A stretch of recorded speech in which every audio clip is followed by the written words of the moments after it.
Star Wars Rebels, Fool's Hope. Ezra calls in every favor he can in order to rally together a ragtag group for a seemingly impossible fight against Governor Pryce and her Imperial forces. As always with my Rebels reviews, I point out my likes and dislikes of the episode. Starting out with my likes.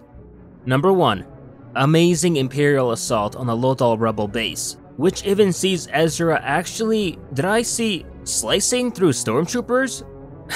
Was not expecting that. Zeb also becomes a heavy trooper for a while with that railgun, which sees him really kicking Imperial butt. If anything, I'd argue that this is the best ground battle sequence that this series has even seen so far.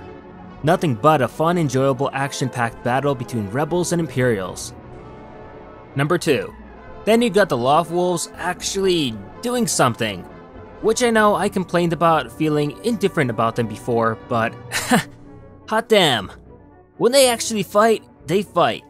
Ezra pretty much sicked his whole entire wolf pack on the Imperials, and it was brutal. A scene you'd expect to see on the Clone Wars maybe, not on this show.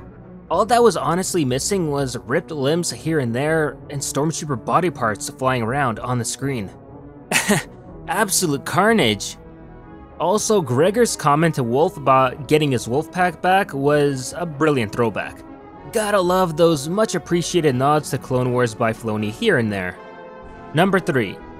Some small miscellaneous things, but it has to be praised on how great Hondo was in this episode.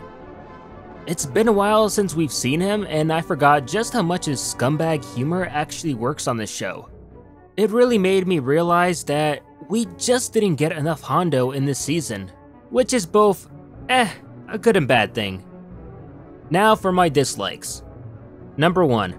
I get that the powered down Ghost was able to clamp onto that Imperial cargo freighter to bypass the blockade, but still, when you look at it, the Ghost is a big ship on that freighter. How could not a single Imperial on any of those Star Destroyers see the Ghost at all? I mean, come on, are they blind? Number 2. Let's talk about that Ryder betrayal. Okay, at first when we see Ryder contact Pryce about giving up the Rebels, I figured, oh great, this is obviously going to be a trick.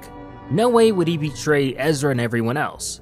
Then during the battle when he's not actually fighting and sitting back, I started to wonder, wait a minute, maybe he actually did betray them. Whoa, I was not expecting that.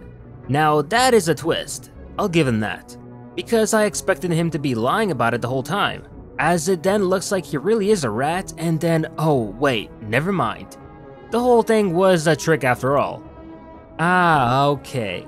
I get why it was done, sure, but once we found out the truth, I can't lie, my excitement level did drop just a little bit. They're trying to be a little bit smart there with Ryder's betrayal, but it didn't work for me. Number 3. Rook once again failing to impress. Seriously, is it because I just built up too high of expectations for him or something? He gets his butt handed to him by Ezra and then nearly starts crying when he sees the wolves, which, okay, maybe I can't blame him completely for that.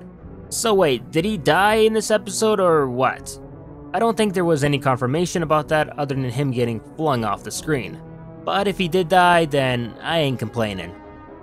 Overall, this episode was action-heavy, and only a small taste of what's to come in the series finale. We saw Hera get her crew together, witnessed a small rebel victory thanks to the power of the Loft Wolves, and it looks whatever the rebels have now is what they'll be using for the final fight with Thrawn. Honestly, when looking at their fighting force, it's still not much. So unless the Loft Wolves will somehow be able to soar into the skies and destroy the Star Destroyers, I don't see a rebel victory happening anytime soon. On the flip side, this is Dave Filoni at work, so I'm prepared for anything at this point. But that'll do it for this video. Hopefully you enjoyed it, and if so, drop a like to support the channel.